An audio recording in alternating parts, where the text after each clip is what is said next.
Hello, today is July 9th, 2010. I'm meeting today with Charles Carlson to talk about his World War II experiences. My name is Brad Hoops. I'm the interviewer for the Northern Colorado Veterans History Project. Welcome, Chuck, and thanks for sitting down to tell your story today. My pleasure. Let's start out, if we could. Tell us a little bit about yourself, your date of birth, where you were born, and a little bit about your family. Okay. I was born October 5th, 1923. My father's name was Charles G. Carlson, the same as mine, and I went by the name of Junior for too many years to remember. My mother's name was Hulda. They had 9 children. Listed by name is Earl, the eldest, and Leonard, we called him Jiggs, and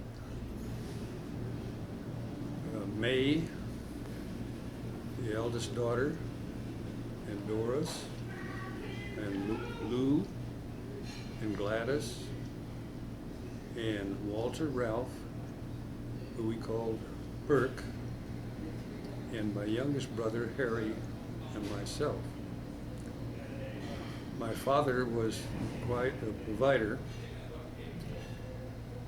He was more of an entrepreneur. He was a silver miner, a water engineer, a farmer, and a businessman. He kept us in style with new automobiles, and we had a new electric stove for my mom, which was not very usual in those days, and she had a new mangle, that's the clothes ironer, and we had plenty of food, even during the Great Depression of 1929. Wow. My mother was a housewife and spent most of the time looking after the family. Oh, with 9 children, that's definitely a full-time job. Kept her pretty busy. Yeah.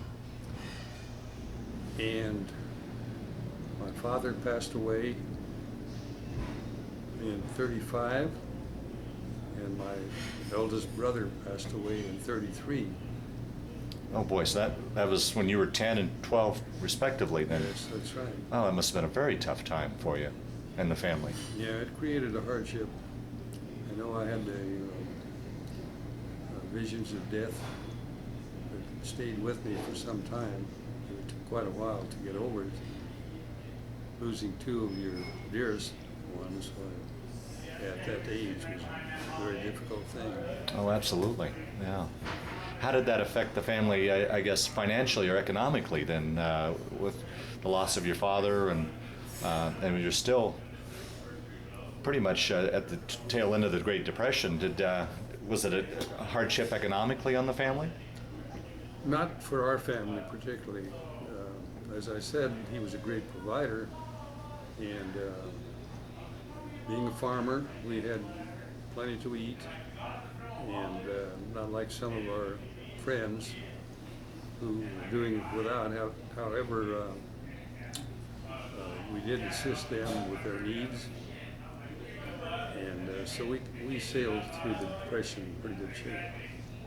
But with your father, the great provider, losing him, how did that affect the family as far as economically? Were you still able to maintain the farm and such? Yes, we maintained the farm. However, losing him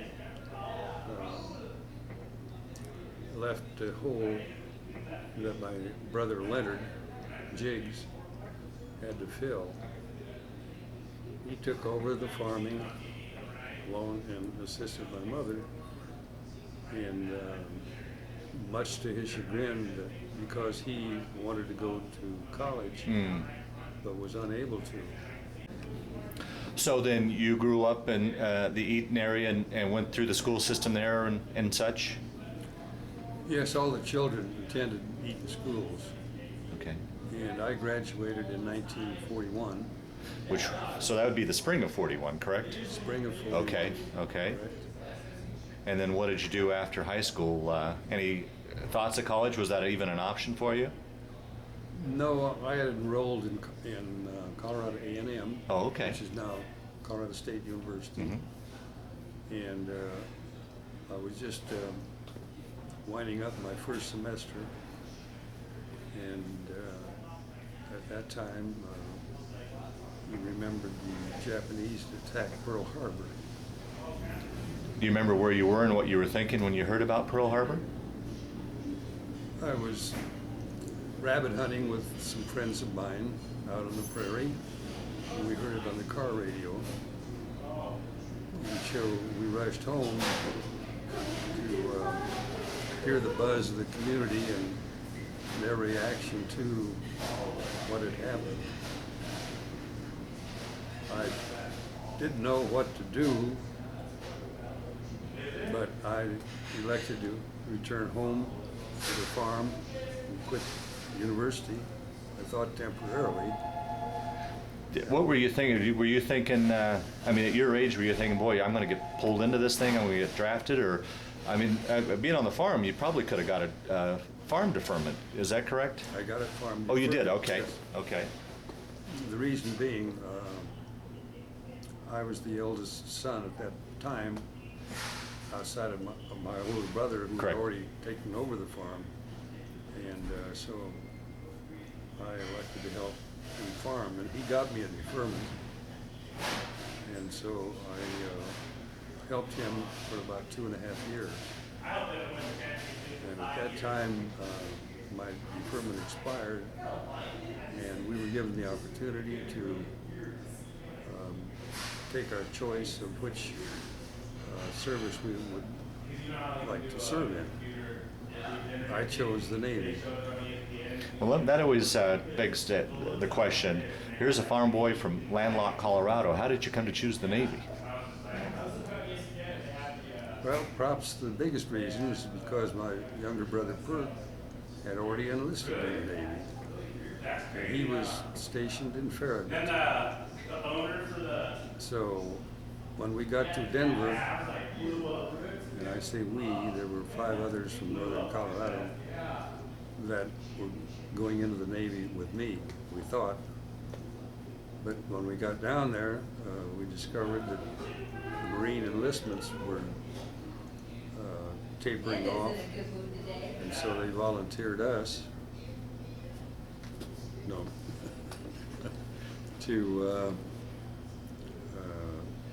to join the Marines. Oh my! Oh geez! What a shocker that was! I imagine so. It was, I was really disappointed because I thought I'd see Perk in Farragut, and he was disappointed that I wasn't coming. He didn't know at that time, though. Right. But we boarded a train and went to San Diego, and to become Marines. San Diego was a totally different experience to me. Sure. Boot camp is well regimented, a thing that I'm not accustomed to, and I had to adjust to it. They worked us real hard, and we had a drill sergeant that apparently was a rather small man, small in stature as well as intellect. And were it not for his assistant, we wouldn't have had a chance to relax. They fed us good, as evidenced by the fact that I weighed 145 when I went in there, and when I left at the end of boot camp, I weighed 162. Is that right? Yeah. Food was good, and we were so hungry that I guess that's why I put on the extra weight, which Right. I needed. Yeah. Do you think coming off the farm that you had somewhat of an edge over some of the other guys as far as how hard boot camp was, or was it? Do you think that played into that at all? I mean, it was just hard.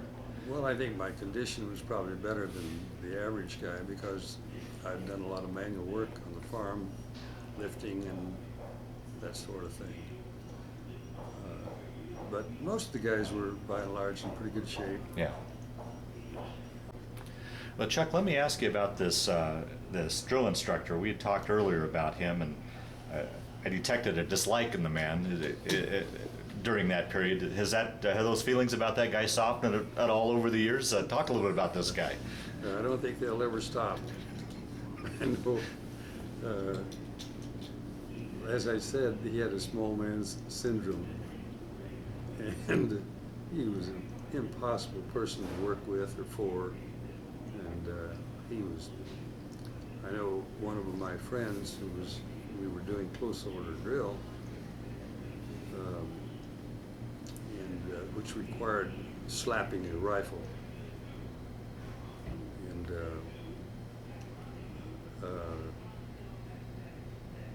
it was really paining him a lot. And I knew that he'd had a broken hand. Oh my. That was healing. And the pain was so intense that he had tears in his eyes. And I brought it to the attention of the drill sergeant. And then that got me in trouble. But that was an evidence of really how he treated the people. He just had no such animosity against people. It just was more than I could stand. Hmm. So he had told us that after boot camp we'd come by and thank him for the efforts he put forth and how much better we would be. And I never saw one person go up to thank him. So I was not alone in my thoughts and regards for him. Wow. Wow. Well, that was enough, so I went home. So after boot camp, you got a leave? Yes, I did. Okay. And I went home for a couple of weeks, and everyone was delighted to see me, and I saw some old friends, and especially my mom and my girlfriend. And then I returned to Camp Elliott for rifle training. I didn't spend a lot of time there, but I wound up to be a sharpshooter, which was not the best grade, but was next to the best. And then I went to Camp Pendleton for real combat training. Pendleton was designed to make it appear to be the problems that you entertain overseas. I don't know who designed the program, but we had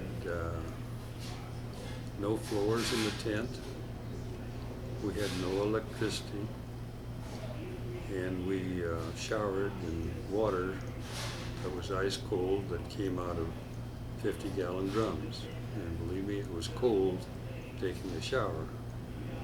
He didn't hardly want to shower and just made me stay dirty, but you had to do that to get a little pickup. And we marched in dust that was thick enough to cause a Kansas dust storm, and that was really tough to do, but we all endured it. And then we went to San Francisco to embark on a ship to destination unknown. Let me ask before we continue on with your story, and we'll definitely get into your experiences later on, but reflecting on this training you had at Camp Pendleton in comparison to the actual battles you got into, how was that training? Were they able to get anywhere near what you would truly experience in battle? How did you find that training as far as preparing you for actual battle, do you feel? Well, some good and some bad. Mostly bad. I never saw conditions like that, except perhaps Iwo Jima, where where we were really in battle. But I found conditions, living conditions, much superior when I got to Guam. And so I don't think they really got the results that they anticipated when they set that deal up. And it'd be my recommendation, they don't need to do that. At least have electricity and a decent place to live with decent facilities. Like the time I had a sore tooth and went to the dentist, and he was powering the drill by his foot. Oh. With no electricity. Well, that was enough for me. So that gives you an example of what the circumstances were. Right. Okay. All right. So moving ahead, then you guys are up to San Francisco to embark overseas, a destination unknown. What are you thinking? Do you remember your thoughts as you were leaving the bay and going off to the unknown, wondering, where am I going? What's next for me? Was there any thoughts in that regard, or are you just on a ship going, do you think? Well, we had no idea where our destination was, and we boarded a ship called the Rochambeau, which was a converted luxury liner, French luxury liner. And believe me, they converted the luxury right out of that ship. We slept down below, and if you had hydrophobia, that wasn't the place for you. We were stacked about 6 high, and you couldn't hardly turn over without rubbing your nose against the cot above you. About the first day out, we encountered some rough weather, and most of the people, I'd say 90% of them, got sick, seasick. How about this farm boy from landlocked Eaton, Colorado? How did you get your sea legs, or how did it work for you? No, I don't know why, but I made up my mind I wasn't going to get seasick, and I didn't. Wow. However, the first day, or first evening, we were down in the mess hall eating. We stood up to eat, and normally the mess hall was crowded, but I noticed there were only about 6 other people, or Marines, in there eating. The rest of them, I figured, were seasick. I did okay until a guy walked behind me and vomited in his tray. So I had to run up to the top ship to get my breath, but I didn't get seasick, and I never did from that day on. Oh, darn. So how far out then, when did they finally tell you where you were heading? Well, any point? No, they didn't, not at any point. We weren't sure where we were going, and I did one thing that was good in volunteering. They were looking for some Marines to man the officers' mess and deliver groceries and things. And as a result, I got to go up to the top deck and sleep outside. Plenty of fresh air, and we had other privileges, so that was a good deal that I lucked out on. We sailed on, not much to do on the ship, very very quiet, and the Marines either read books or played cards. Some of them were gamblers, and we experimented a little bit with washing our clothes by hanging them over the stern with a rope, and if you left the clothes out too long, you pulled back rags. Oh. But if you knew how to time it, why, they came back clean as a whistle, just like they'd been through the washing machine. So that gives you an example of what we did aboard ship, not too much. Yeah, right. Now, were you worried at all about Japanese subs? Was there any concern about that at all? Yes, there was. The only impact it had on us was the fact that we were not allowed to smoke on deck. Of course, I didn't smoke anyway, but in the evening or night, for fear that they would Okay. see the lights. So where did you guys finally land then? well, then our next stop was Pearl Harbor. Oh, okay. And we were anchored in Pearl Harbor for 2 weeks, and we never did get to go ashore. You were stuck on the ship that entire 2 weeks? It's hard to believe, but that's what it was. Why was that? Any idea why they wouldn't grant you shore leave to? I suppose because they felt they had better control of the troops, and troops might get in trouble. So anyway, that was very hard for us to take, because we could see the civilians driving their cars and doing what they normally do in everyday work or business or what.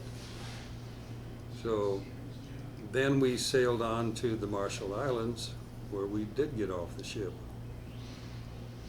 And not much to do in the Marshall Islands, other than the fact that it gave us a chance to get rid of our sea legs and walk on firm ground again. So then we sailed on to Guam, and that was our final destination, which we arrived at 56 days after we left San Francisco. Wow. Wow. I felt like I was in the Navy rather than in the Marines. As I said, we were in a replacement draft. So you hadn't been put into a division yet. You were still in replacement status. Yes, that's okay. correct. And so they assigned us to the 3rd Marine Division. And I joined the 11th Marines, even though we were still with the replacement draft. We trained and did maneuvers all over the island, and did a lot of amphibious training, like disembarking from ship and going ashore like we would experience later. Then we sailed to battle.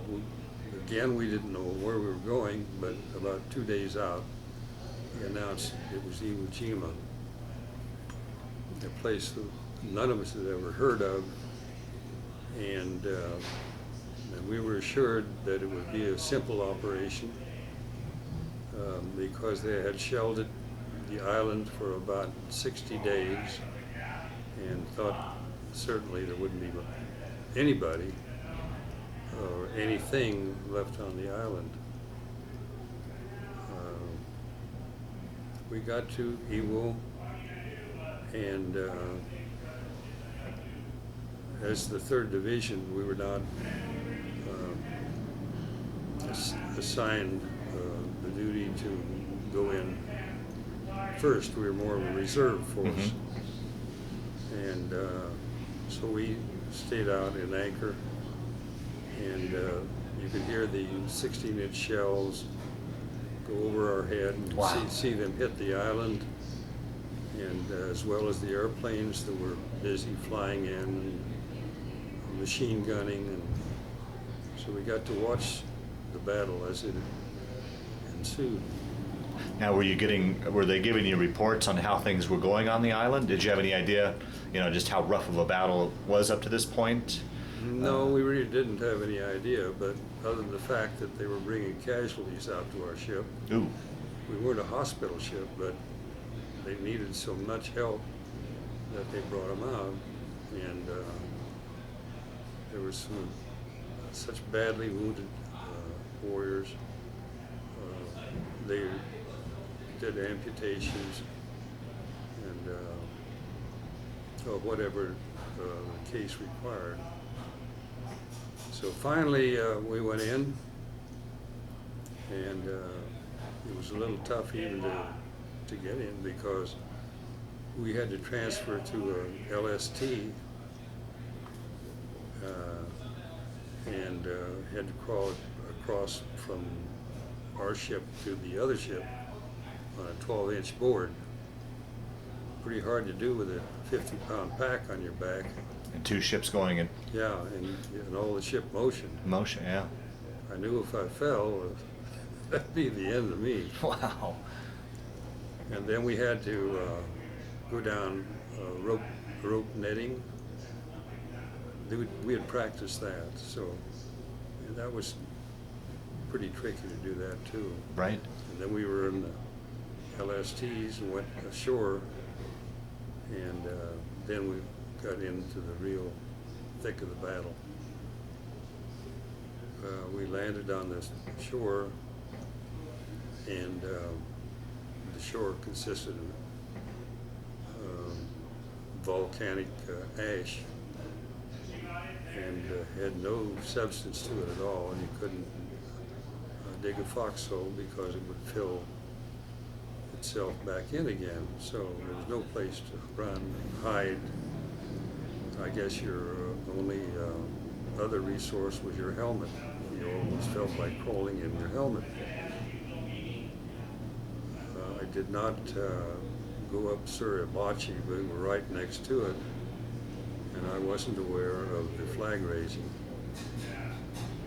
But we heard about it and the celebration when the flag did get raised.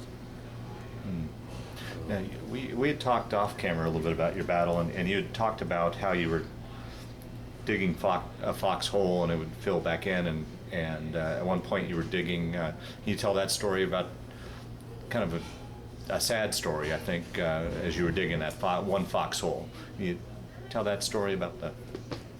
Yeah, you must be referring to the hand that I dug yeah. up. That was a shocker. And I dug up I didn't know what was there, but I dug up a hand. I didn't know whether it was Japanese or American, but I didn't spend much time in that area. So it was just practically hopeless to try to dig. What, if you can, I don't know how, it's probably hard to describe. If you could describe to someone like myself or others that will watch this that have never been anywhere near something remote as in the thick of battle, what was it like, when the doors opened and you got on the beach and there's chaos and you've dug up this hand? I mean, you were literally thrown into sheer hell. I mean, what's going through a person's mind then? I mean, do you remember what you were thinking, or what thoughts you had as you were thrown into this situation? I guess I would liken it to living in a dream, more of a nightmare. And it was so surreal. And there was no night. They kept flares bursting in the air continuously. Not the best light, but it was almost like daylight. And it was difficult to distinguish between the Japanese and the Marines. Their uniforms were kind of like the same color, and I recall seeing who I thought was a Japanese pinned in a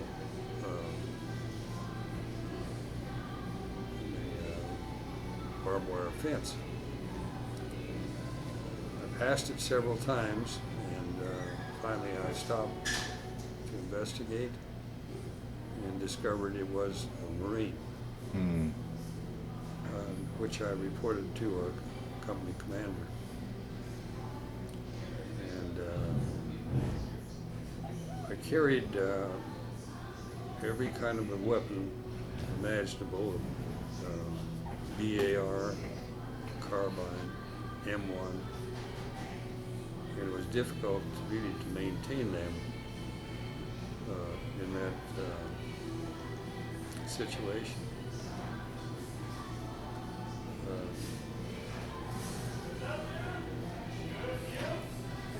Roughly how long altogether were you on the island then? Oh, roughly 2 weeks. 2 weeks. How can once again I'm just trying to, I know I won't ever be able to put my arms around this, what it's like, but I'm looking at your situation. You, from the sounds of it, you weren't getting any sleep or proper sleep. I don't know what the food was like. If you're getting food, you're probably lacking in water. You're out in the elements. I mean, any one of these, I think, situations alone would be enough to wear a man down. But on top of that, you had the umbrella of the stress of war. How do you think you functioned? How did you manage to just physically and emotionally or mentally function during this time period? What kept you going, do you think? I'd like to have the answer to that one. As I said, it was just so surreal that you almost, I guess it was faith that kept you going. Yeah. I came from a real Christian family, and I know my mother had given me a Bible with a little steel plate on it. Oh, wow. Which I wore over my heart. And I think that I got some comfort from that. And it was really a difficult time. And the casualties, seeing all the fatalities, and they were loading them on a pickup or a dump truck to haul them for burial. And they stacked like cordwood. And so after a while, there were so many casualties, they needed stretcher bearers. And so I was assigned to be a stretcher bearer. I worked in 4-man teams, and we would go up to the front at their call and pick up the casualties. Now that must have been a very dangerous position. I mean, because you were probably more exposed than you normally would be, I would think, otherwise, to enemy fire. Yes, we carried only carbines, small bore rifle, and I know the Japanese. There are rules of war that you did not, fire at stretcher bearers or caregivers, but apparently they didn't pay any attention to that rule. So, but what could you do? You just walked and tried to do the best job you could, and hoped that you got back to the medics to deliver the casualties. And some of the guys, it was so sad that maybe they had their heads half blown off, but yet they were still alive and still, and they clamored to have somebody to comfort them, to touch them. And it was really tough on us to take guys out like that. Oh, sure. Realizing it could be us that were it not for, I don't know, I guess faith, be in their position. So I don't know how many people we carried out, but there were a lot of them. Finally, the war came to an end. So you made it off the island unscathed, and you weren't injured? You made it off uninjured? No, I didn't have any injuries, luckily. I did have another assignment before we left the island, though, was to clean out the caves that the Japanese were entrenched in. Oh, geez. And So it wasn't truly over for you? no, it Yeah, wasn't. No, yeah. no. That went on for probably another week. And so, but I carried a BAR at that time. And we would go up to the caves, and generally I say up because they were kind of on like a little shale entryway and with a little incline, and you could see the Japanese soldiers come out and peer down at you. And they were throwing grenades at us and bouncing them off one side or the other, and thank God none of them exploded around me. So we did that for quite some time. And we cleaned out a lot of caves. Because they fought to the very end. They weren't going to surrender. No, no surrenders. We actually didn't take any Wow. prisoners because they elected to kill themselves rather than be killed by us. It was tough duty. Wow. And I know some of the fellows that, even though the war were over, or supposed to be over, were killed cleaning out the Japanese. I felt so sorry for those guys. Yeah. Wow. They never got to go home. Hmm. How was it now? So the battle's been officially declared over, the island secured, and you're back on the ship. Now you've got some time to kind of wind down and decompress. Did anything flood back to you? Were you able to? And I guess an additional question: we now know that these days it wasn't diagnosed back then, that there was the post-traumatic syndrome. After you got on the ship and were heading back away from it and laying in your cot, did you have time to think about what you'd been through? And an additional question is, through the years, have memories or nightmares ever bothered you from that, or were you able to put that behind you? You know, for some particular reason, I don't know why, but it didn't seem to bother me. Okay. I saw evidence in a lot of my comrades that they were experiencing that, but I don't know why. I just toughed it out, I guess. Yeah, yeah. And did what I had to do. So anyway, we were, I was thinking of one other instance too. In covering the island with mortars or shells, or there wasn't a square inch that was safe on the island because they were zeroed in on every location. And I know at the far end of the island, we could view artillery maneuver that there would be big steel doors that would open, and they'd roll out the artillery piece and fire several rounds, and then roll it back in and close the doors. So you never knew when that was going to happen. And So anyway, the war was over, and we Well, were, the Battle of Iwo was yeah, over. yeah. Where did you go then from Iwo?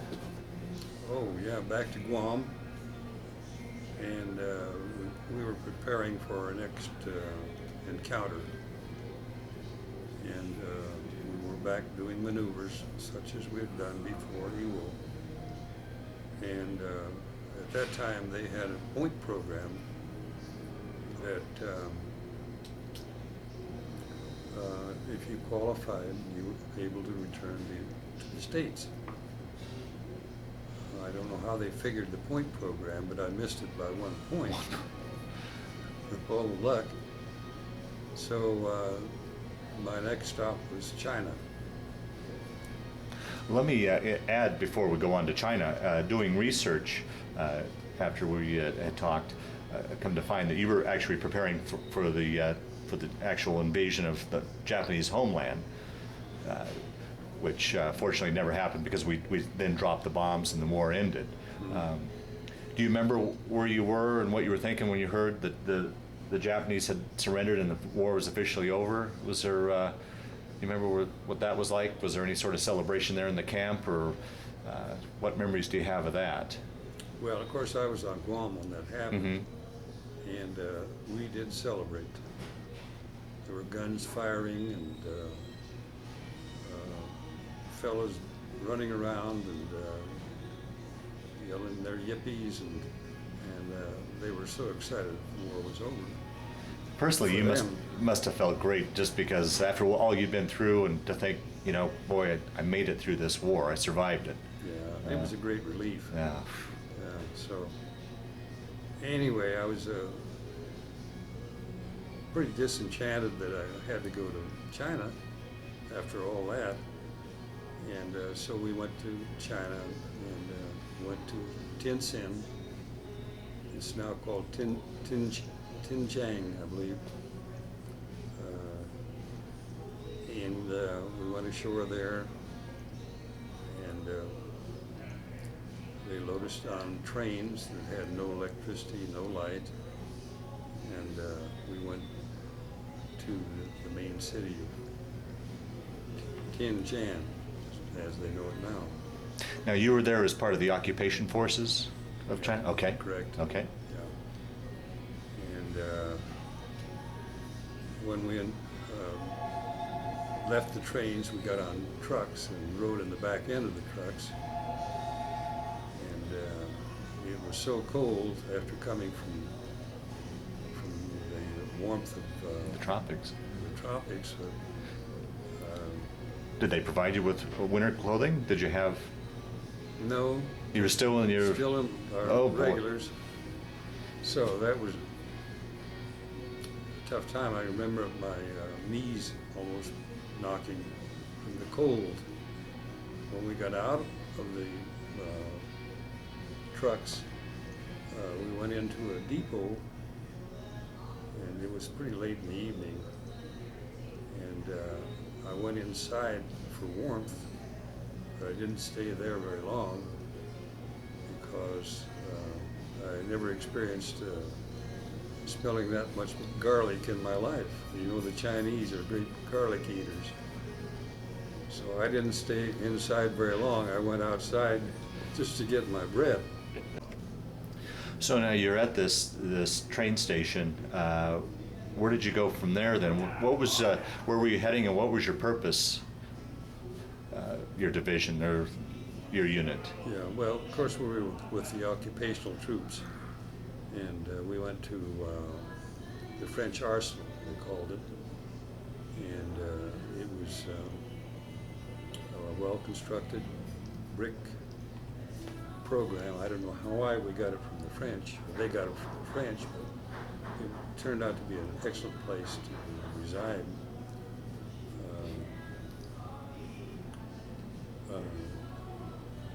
It was about 3 or 4 miles out of town, so it was not too convenient to go to town. But we did have some conveniences there. I had 2 houseboys, pretty good for an old farm boy. One's name was Ching, and he was the younger one. I'd say he was perhaps 18, and the eldest one was Lee, and he was older. I would say he's about 45. Mm. And they really treated us well. They did all our washing, folded our pants and coats, and took care of all our needs. But I felt a lot of antipathy for them. One time, Ching, the younger one, came to me in the morning, and I saw that he had his wrists bandaged, and we had a little trouble as far as conversing, but he made it evident to me that this was their way of curing a toothache. They would slit their wrists. They had no medical practice or medicines or anything, so I took Ching to our dentist who took care of his tooth, and so Wow. he was really happy to receive that kind of treatment. Did you have much interaction outside your houseboys with the local population at all, with the local Chinese? No, other than the fact that when we went in on leave, we would go to the various restaurants, and Tianjin is a city of concessions. Concessions is communities. Like they have the French concession, the English concession, the Russian concession, and each race lived within a little city within the city. So you could go to whichever one you wanted to. And naturally, we kind of offended to the Russians because we figured the food was better. Oh, is that right? And we did a lot of shopping in those days. At least I did. I got some genuine pearls and some Chinese silk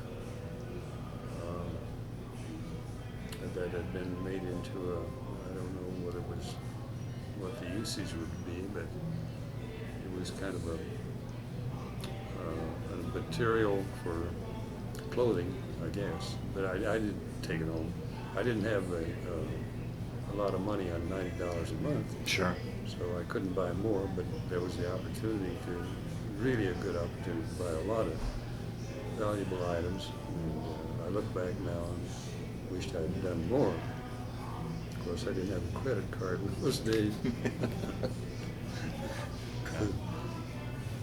So what was your general responsibilities during this time period while there in China? What would be like a daily routine for you? Well, I worked for Major William Oliver, who I had worked for previously in Guam. And the reason I worked for him is because he checked the rolls of the arrivees from Guam and saw my name. And apparently he thought enough of me to have him join his unit. Oh, so wow. I worked in G4, which is plans and operations. And I got promoted to a corporal finally. And the good part of that was that I didn't have to stand guard duty. However, I took the guards, I was corporal of the guards, so I took the guards out to their designated guarding area. And it was pretty scary for them because the commies were roundabout. Oh boy. Some of them had attacked some of our other comrades. So, We were talking earlier too, as we kind of brushed over your story as we prepared for this. You'd said from there, then you guys took a trip up to what is now Beijing, but was Peking back then. Tell that. That's a fascinating story. Can you tell us that story? well, working for Major Oliver. He was going to go to Peking or Beijing, and so I evidenced an interest in going, so he invited me to go along with this group of about 40, and their destination was the Great Wall. So we took off in a truck caravan, must have been about 10 trucks, and as we got about halfway to Beijing, we were accosted by a group of soldiers, and they didn't look any different to me, but they turned out to be communists. Oh boy. And so we had bated breath waiting to see what would happen. And after about an hour's negotiations with our top people, they finally elected to let us go through. And so we went on to Beijing, and Major Oliver and his group went to the Great Wall, which I regret not going to. But nonetheless, we got to visit around the city, the Forbidden City, and Tiananmen Square, and saw several palaces and gardens, and really an interesting part of China. After we got back from Beijing, we returned to French Arsenal and discovered that it was time to go back to the States. You finally had enough points now to return home? Correct. Yeah. How long altogether then were you in China, roughly? No, I was there about 6 months. 6 months, okay. Yeah. So it was in the spring when I went back. Spring of '46? Yeah. Mm-hmm. Okay. And we went back to the port and boarded the Simon Bolivar, which was a troop transport. And then we sailed back. It took about 2 weeks for that trip. But we didn't encounter any difficulties. And we went back to San Francisco and then on to San Diego, where they were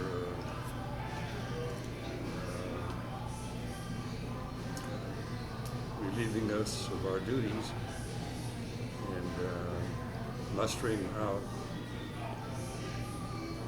And I was unfortunately sent to a hospital where as part of my mustering out program, I went barefoot and I obtained blood poisoning. Oh boy. So it was pretty dangerous. And but it took about a week or so to recover. They had antibiotics then that would handle it. So. Do you think you got that something you encountered overseas, or how did they ever determine how you developed blood poisoning? No, it happened in the hospital. Oh, okay. Because going barefoot, apparently I picked up some germ or something to do that. So I finally went home. Well, I'm going to interrupt you here before we continue on, before your discharge. I'm going to take you back overseas. How was it as far as communications back and forth with your mother and Jackie and just general communications back to the States as far as mail? I mean, you're hopping all over the Pacific. How was mail when you were in the islands and in China? Was that pretty reliable? Were you able to get news from home? Yeah, it was pretty reliable. It was not very timely, but nonetheless, we did receive mail, and of course, at that time, everything was censored. Right. So you were not able to tell anyone where you were stationed or what your destination was. But I think back of the story that I forgot to tell you, and it it is while I was on Guam that I was assigned to a work duty down at the shore, just off of Agana, which is the capital city. Not much of a city, just more of a town. And while I was there, I saw some sailors come in on a boat, and so I asked them if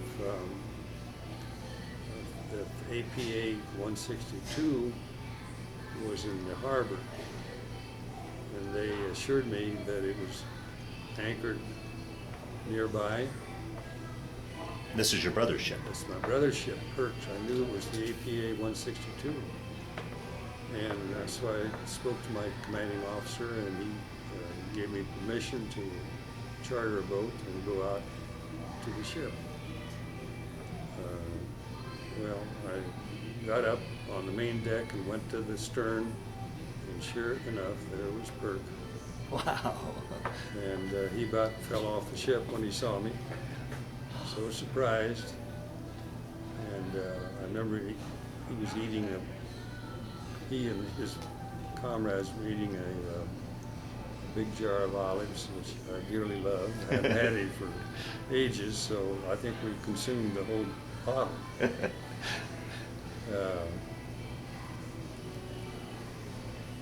But anyway, it was a joyful reunion. I didn't get to stay very long, but at least I got to see him, and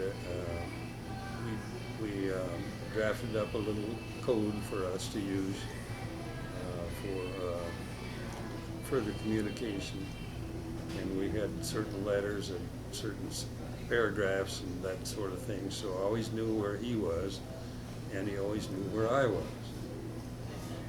So it was nice to have really helped on the mail situation. I'll bet, yeah. And then he could inform people back home too. Gotcha.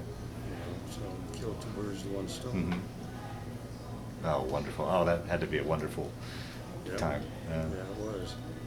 So we'll continue back now. You're discharged. You got out of the hospital. You're discharged and went from San Diego back home then, or? Yes. Okay. I went home to my see my friends, and it was such relief because the war was over for me, and I was greeted with by all my family and my wife-to-be, Jackie. And we, at that point in time, continued our dating. And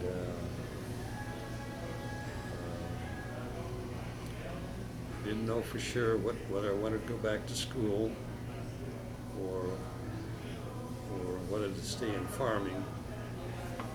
Two things kind of dictated what happened.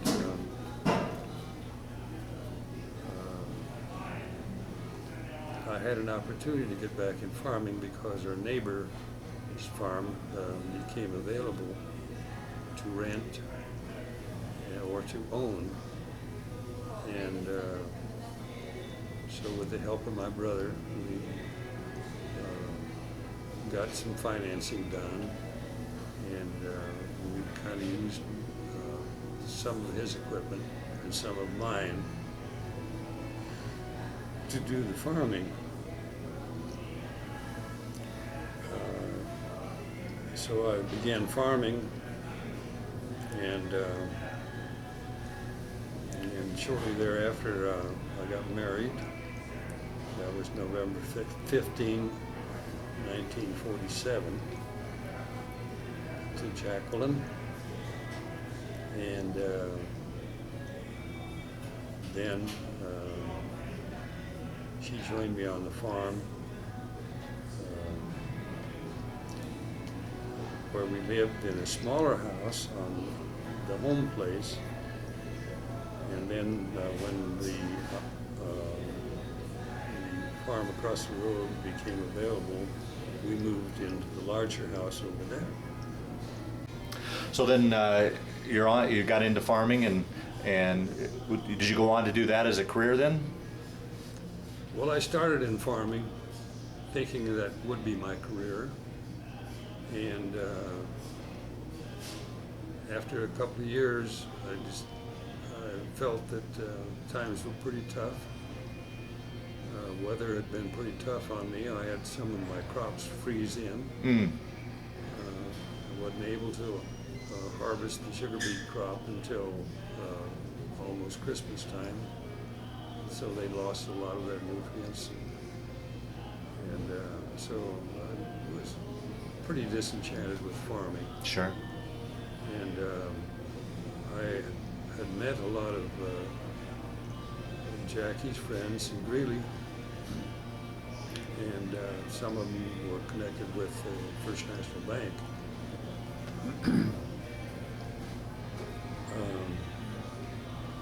They sent a representative, one of the directors, contacted me and asked if I'd be interested in banking as an ag rep. It didn't take much time to make that election, so we sold out on the farm, sold all our equipment, and moved to Greeley. And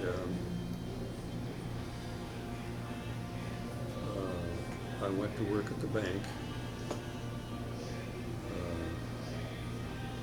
and as an ag rep, we checked the collateral and just did kind of PR work with all the farmers and business people in town. And I discovered that I really liked to do that sort of work. So then banking went on to be your career then? You stayed in banking then for the rest of your career, or did you, as far as you finished out your working career in banking, or?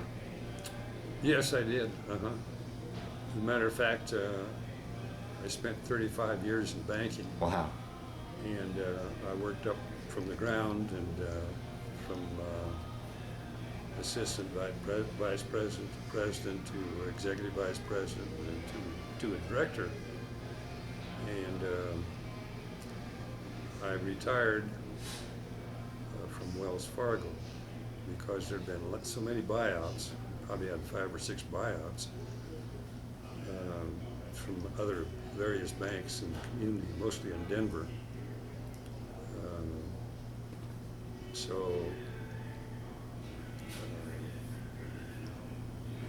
In banking, I raised some children. Yeah, let's talk now a little bit about your family, Chuck. Talk a little about Jackie and children, grandchildren. Yeah. Yeah. Okay, well, as I said, we were married in 1947, and about 4 years later, Sally arrived, our daughter, and then about 2 years after that, our son, Charles K., Butch, as we call him, arrived. Sally has 2 daughters. Well, first of all, she married Mike Bonepony, French name, nice guy. And they have 2 daughters, Laurel Ann and Kristen. And they both reside in California. Sally had worked for Dex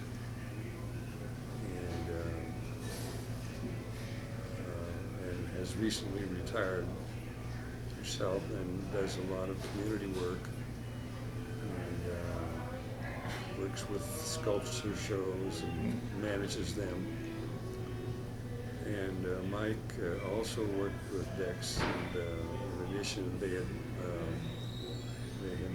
worked in managed a hotel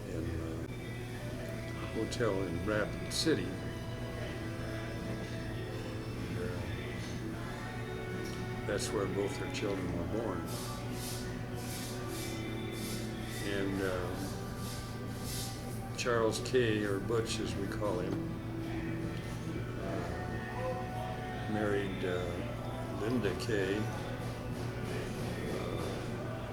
a girl that he had met in New Mexico University, where he was on a golf scholarship.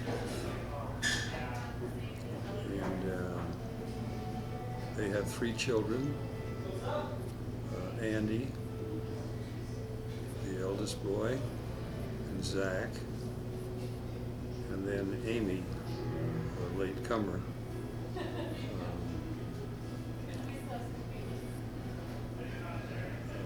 They're both in business, and finance business as well as marketing, and then Amy is a junior in high school at Fairview.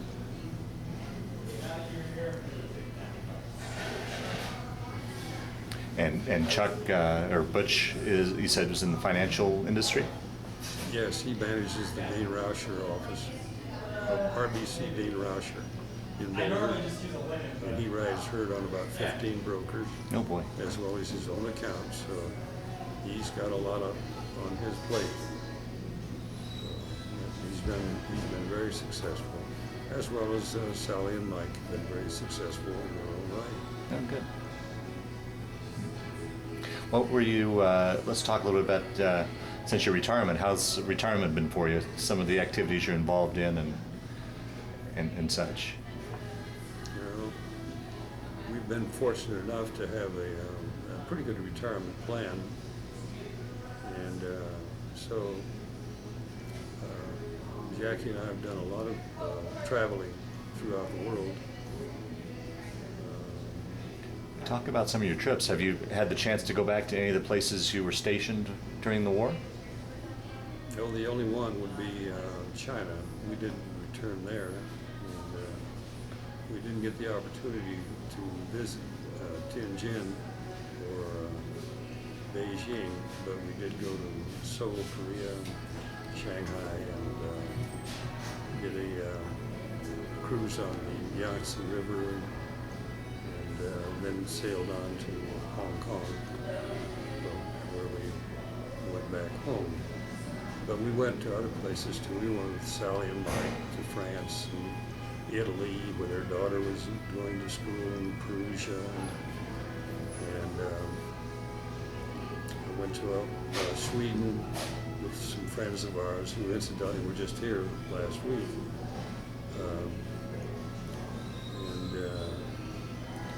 And in Sweden I saw my father's homestead. Oh, wow. He had come over here when he was 4, so, and I found out why they came, because it is the most godforsaken ground I've ever seen.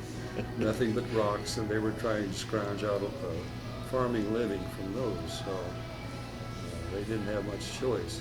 But it was a wonderful move. Thank God that they did it, or I wouldn't be here today. Right. Well, we'll start to wind down this interview, Chuck. A few questions I like to ask towards the end. How do you think your war experience affected your life, changed your life, played a role in your thinking, or did it? Or was it just simply a chapter of your life you went through? How would you answer that? And then a second, after you answer that, a second question on top of that, what are your views on war, since you've been through it, be it our present day conflicts or World War II, just your general thoughts on that? Well, being in the war did give me a different reflection on life, and I've thought since many times and mulled over the idea that I think that for the best for America would be to have our sons, 18 or better, spend at least 2 years of military life, really feel a need for this, not only for their sake, but also for the sake of the country. I think it'll teach them respect and hard work and being able to leave home to overcome any homesickness and just create some other values in their life. And likewise, I think for the government, it would be an excellent program because I really feel it could be a boon to do something about the drug problem that's is evident in our country. At least it would give the government the ability to regulate their existence and perhaps put an end to the drug problems that we have. There are other considerations too, but I feel it would start with the service of the country. Yeah. I think I reflect on the war too, is that I don't know what really enabled me to survive. And I think back to where it was perhaps our religious background that God certainly played a role in my life, and were it not for him, I don't think I would be here today on the interview. Chuck, as we close out this interview, is there any sort of statement or comment you would like to make to round off this interview? Yes, Brad. I think it is only fitting that I would like to acknowledge the following family and friends who played an integral part of my life. My mother, Hulda, and father, Charlie, and of course my wife, Jackie, who has put up with me for 63 years. Then there's my children, Charles K. and his wife, Linda Stecker Carlson, and their children, Andy, Zach, and Amy. And then Sally and Mike Bonepony, who incidentally I referred to his ancestry as French rather than Italian in an earlier segment of this interview, for which I apologize, and their daughters, Kristen and Laurel Woolmont. And then there is the family tree, and I would like to acknowledge my brother Earl and his wife Marion Carlson, and Sue and Jack Houchin, and Liz and Jerry Carlson, and their parents, Leonard and Beulah Carlson, and Doris, my sister, and Barney Flood, Trish and Larry Anderson, Nancy and Rob Malmston, May and Hank Story, Carla Story Givens, Julia and Bill King, May and Alan Story, Lou and John Mayer, Chris and Terry Appenzeller, Gladys and Bob Matthews, Jean and Bert Carlson, MK and Harry Carlson, my brother, Renee and Byron Carlson, Debbie and Ken Newell, Nancy and Steve Don, and of course my friends, Dr. John Evans, my personal physician, Dr. Randy Marsh, Jackie's cardiologist, Reverend Charles V. Young, our minister, and the doctors and surgeons and paramedics at Boulder Community Hospital who saved Jackie's life on that fateful Christmas day 6 years ago.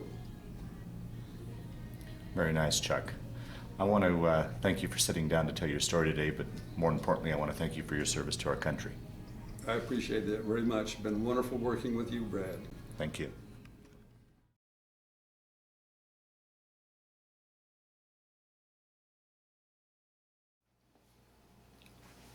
This is my graduation from Eaton High School in 1941. This is the theater on Guam where we watched the movies in an outdoor location. You'll notice on the right that the seats are 50-gallon drums. Wow. So you're just out in the elements watching movies, rain or shine? Rain or shine. Yeah. As you can see, this is me goofing off at the regimental head or quartermaster sign on Guam. Here we are arriving at China from Guam. That was in December. It was extremely cold. How long of a trip was that? Do you remember how long it took you to get from Guam to? Oh, it was about 3 days, as I recall, by ship. And then it was to get to the actual city, Tianjin. It was about 60 miles. Well, things look pretty crowded on the ship. I guess.